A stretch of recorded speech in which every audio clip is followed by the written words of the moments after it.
Welcome to Real Day Nation. Well, on Real Day, we have field days. And on Real Week, we let the real speak. And today we got a good one for you. A real good one. It deals with fake niceness, with real consequences that causes good people having to overcompensate because of it. And what we're talking about that nice guy syndrome.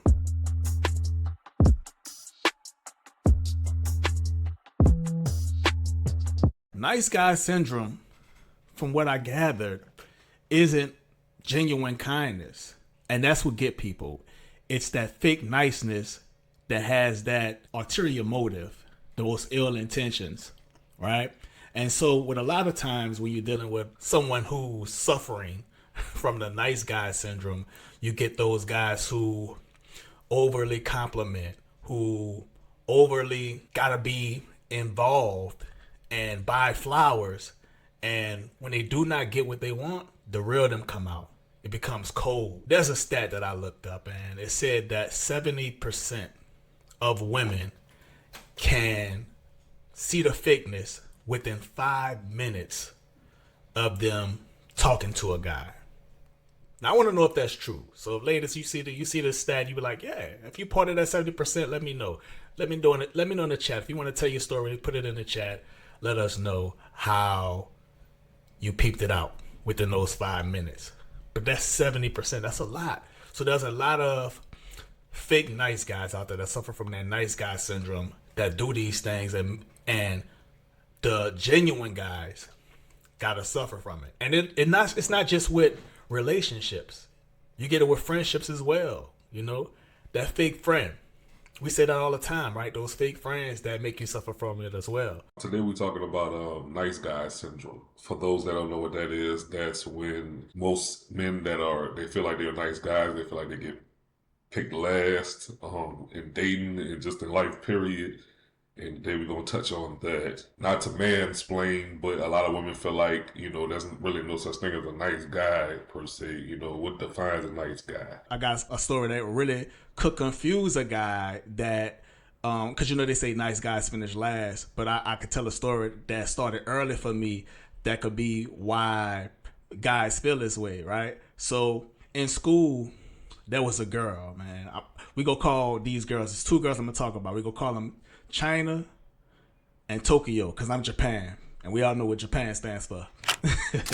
So with China, we all in class, right? And she's a pretty girl, and she know that all the boys in this class think she's pretty, and she said that we can all be her boyfriend if we sing Donnell Jones to her. The Donnell Jones song is Where I Want to Be. Now me, I know that that's not a love song to me. You know what I mean? That's a breakup song, right? Am I tripping? That's a breakup song, right? So I'm like, nah, I'm not really singing that. You know what I'm saying? She was like, well, she telling the other ones because they started singing already. Like, oh, he not singing. And I'm like, that's not really a love song. So being that I didn't sing, I'm on the lower tier list of this boyfriend list. So I'm saying that these girls want guys to do something. This is what I'm learning early on that could probably make me catch this nice guy syndrome. So I'm learning early on that I got to do certain things to get a girl that I like. So after I just get to the low tier list on the China's boyfriend list, I get booted off eventually. I get booted off. I'm not singing, none of that. I get booted off. So I move on to Tokyo. And when I'm talking to Tokyo, I'm friends with her cousin. And I'm like, yo, link me up with your cousin. You know what I'm saying? I think she pretty. He go ahead and tell her, but she ain't really trying to give me no play like that. So I say, what's she like? And it's early on now. I'm a little boy, by the way. I'm like, what's she like? And she's like, well, she's saving up for this toy, so maybe you can help her toward that. I'm like, she want me to buy it for her? She want some money? And he was like, I guess so. So I don't got no job. I'm young at this point.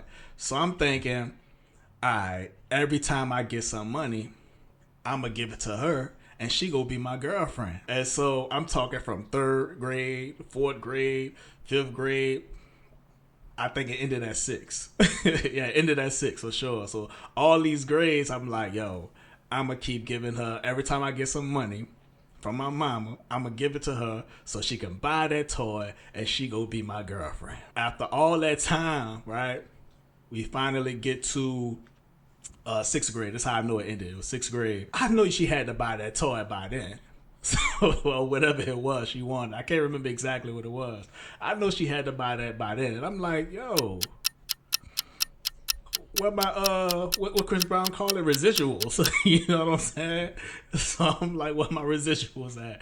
And it never came. So I'm like, yo, I feel kind of like played, so I can understand why some of these guys catch that nice guy syndrome. You know what I'm saying, and realize like I'm leaving here with something.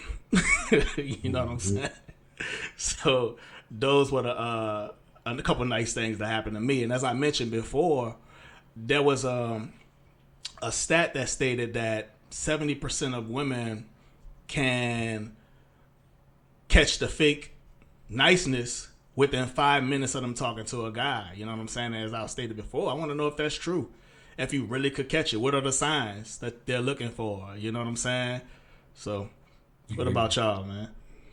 I don't know. I always miscalculated the nice guy thing. Like I always treated certain women too nice or not nice at all. Like I never really had that. I guess you could say I like, if they piss me off, I'm going off. So, I mean, I go the nice guy right there, that shit out the window. So, I mean, like I totally, I've seen it happen though. I've done it myself. It's like, when I was in my 20s, like if I really, really, really, really liked the girl and it wasn't lust, like I just really genuinely liked her, I always screwed it up. I always was too nice. Always doing too much.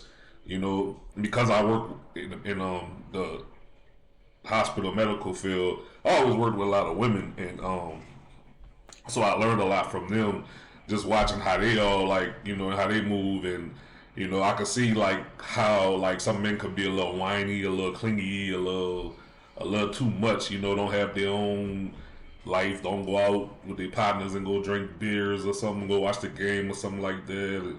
So I get it. I can understand.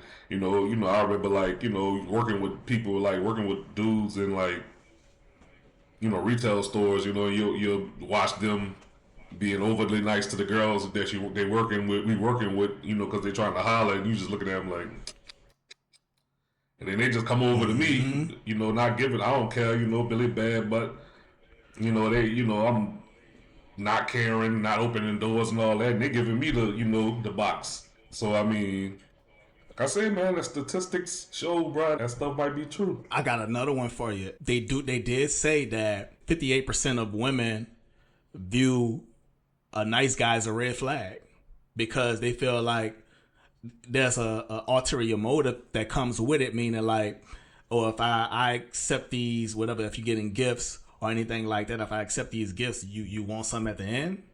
You know what I'm saying? So that could be the cause. That could be the cause why these nice guys are the genuine nice guys. Because when somebody is suffering from that nice guy syndrome, it not only affects the women, it also affects the men who are genuinely nice because they feel like, what am I being nice for now? Like, what am I being like? If I'm being nice to you, right? And that's me. That's who I am. And you're giving me the cold shoulder. You're giving me attitude. Like, why should I be nice to you again? You know what I'm saying? I'm seeing this other dude over here who's probably being an asshole, right? And he's getting all the attention. I think honestly, it's just a vicious cycle of people not being honest with what they're looking for from the start. And I'm not even talking about just like a sensual relationship or lust or anything like that, even though those things count. I'm talking all over businesships, partnerships, contracts. People are not honest about what they're looking for. You know what I'm saying? If we just kind of commonly look at relationships between a man and a woman or whoever in a relationship as the epicenter or the thumbnail for the video. You know what I'm saying? But that's true everywhere. If we were more honest with how we looking for or what we're looking for, we would get to a better place. I think the nice guy syndrome kind of derives from guys thinking, okay, if I do this, not necessarily I want to get that, but you said this is what you were looking for. If you said this is what you're looking for, and this is what I'm doing, what the split between whether you're doing it with good intentions and a nice guy syndrome is how you respond to the desire of getting something in return. But nice guys, fake or not, all go through that same alignment of, I thought that's what you were looking for. You said this in your business contract, this is what I did. You said you like guys that can sing, this is what I did. You said you like red cars instead of blue cars, so I changed it in the fleet. So it's a vicious cycle of, I'm gonna be a nice guy because I know what you really want. It's a lot of masks that come to the table that have to come off while we deal with the nice guy syndrome. But I think it is born from trying to give somebody what they want versus giving them who you actually are. Okay, I got a question, and y'all can answer it, or anybody that watched this can answer it in the chat. Doesn't everybody have a representative? I believe everybody has a representative when you're first meeting somebody. You're not going to be 100% yourself. You know what I'm saying? You're going to have some walls up maybe, or you're going to, try to play it cool, even though something may bother you. You're like, I don't know. You know what I mean? So I think everybody has a representative. And you can correct me if I'm wrong. I think people do have a representative, but the truth don't change. So even with your representative, you could be honest, People may not like, let's say a woman goes out on a date. I'll just use that since that's a common example. She doesn't necessarily have to disclose as soon as the date starts that she has kids, but it would be good for her to bring up the fact that she have kids somewhere in that same dating sequence, somewhere on that same date. Because if it come up past then, you feel what I'm saying? It's like you could have a representative, but you still got to be real with that representative.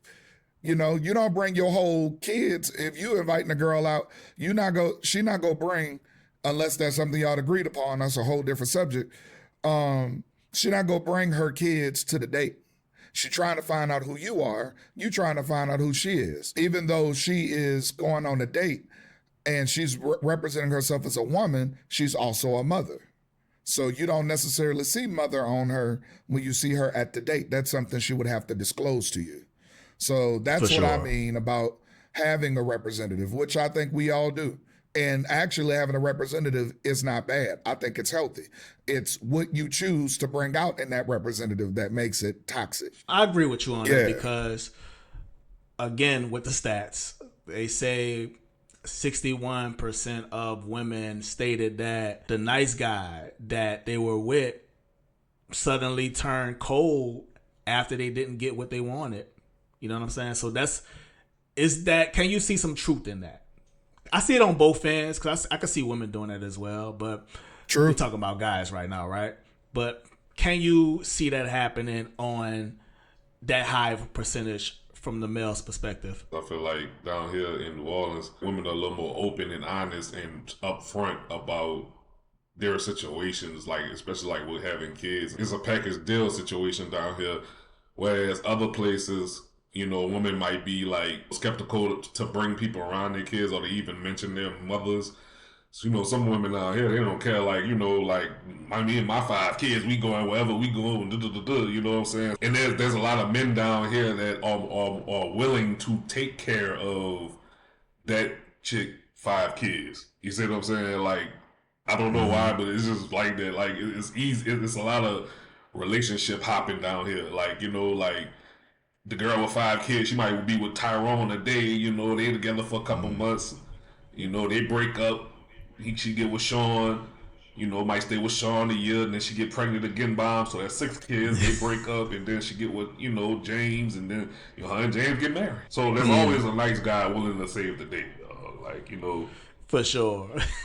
For sure. But isn't that the problem, though? Like, you really brought up, Jay, a real issue. Is the problem, or I guess one of the problems, is that on either side, male or female, there's always going to be that one that will save the day instead of letting the lesson completely play out And are they wrong? Like, does it depend on what you believe culturally, what you believe spiritually, what you believe in your element, or what you came up on? You know what I'm saying? What your family believe, what your uncles told you. You know what I'm saying? And them rides, I'm gonna take them with me. And what what sparks that type of stuff? You know what I'm saying? Because you're right. There always will be one, but I'm like, what are they thinking at that time? Most women, well, I can't speak for the world. I can only speak for like where I live at. Most women date the same, like whether they gonna hate this, Lord, they gonna hate this, but it's the truth. There's no difference between a hood rat and a doctor down here. I don't know how it is other places, but down here, like I said, I worked in medical for like 7 years. I done worked in psych. I done worked in dental practice. And I've worked with like professional black women, like nurses, doctors, and these broads, they the worst dudes in the world. Like, you know what I'm saying? Like, I just, I got a doctor, black doctor, beautiful, gorgeous, got everything going for herself. Husband riding around in her whip, and not really working and all this other stuff. I mean, it ain't too much different than the dude that's with Lauranisha at home. You know what I'm saying? Like, for some reason, they all attracted to the same bum dudes. So the only thing they got left is the nice guys. And so they got to date somebody. After they've been ran through about 5 kids in, I mean, like they want a good man now. So, like, the little nice guys that couldn't find nobody, they bump into each other. It is what it is, man. I'll also share this just in case there's somebody that is genuinely nice, that is being mistaken for suffering with that nice guy syndrome. I'll say, even, and this is for men and women, I believe that everybody has intentions.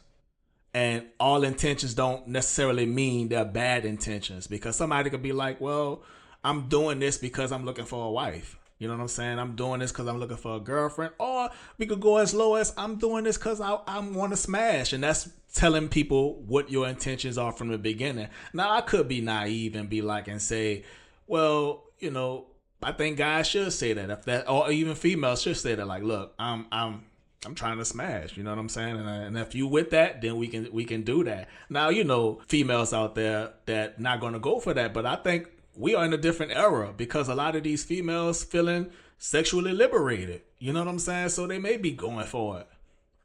You can correct me if I'm wrong. I think that, most, like my mama, like me growing up, like I got all women in my family. I got all women. All my mama had mostly sisters. They ruined any chance of me having a nice guy syndrome because, like, I get aggravated and I can't do it. Like, it don't matter how pretty she is or whatever. Like, she could have like the vagina of the best one ever. Like, and I just can't do it because my nerves get bad. Like, and I gotta say how I feel. So, I don't know how you end up like that because I always been very upfront and expressive on how I feel. So I don't really know how you can get like that, but I can understand because when you like really like a girl, like sometimes you'll get a little desperate for her, like, and for sure you really want to be yourself, but it's hard because another part of your brain is working and it's like, oh my God, like she's so gorgeous. She just got everything going for her. Like I feel like I'm not good enough for and like, you just start thinking dumb. You can't think right. That's when you found your wife. If you could feel like that without thinking dumb, that's when you marry her. So I'll also add this. It's a difference between faking niceness and getting comfortable. And what I mean by that is you may have the guy or the girl that buy nice things, maybe flowers, cards, candy, and get that all in the beginning, because in the beginning, a lot of times things are fun. But after time goes on, people get comfortable and they lose their way, but that don't mean that it wasn't genuine and it was all fake. You know what I mean? People get comfortable and sometimes they need that reminder to be like, hey, remember you used to do this? What happened with that? You know what I'm saying? And find where that void came from. Like, and it could just be like, oh, I got comfortable. We got caught up in that cruise control. You know what I'm saying? So be on the lookout for that as well. Don't think everybody that maybe was doing something extremely nice. You know what I mean? And you loved it. Like some girls might like flowers every other weekend. You know what I'm saying? Sent to them, and that guy that may do that, but then it stops, and it was fake. Nah, I think just people just get comfortable. So just want to put that caveat out there for Right, those. right, right.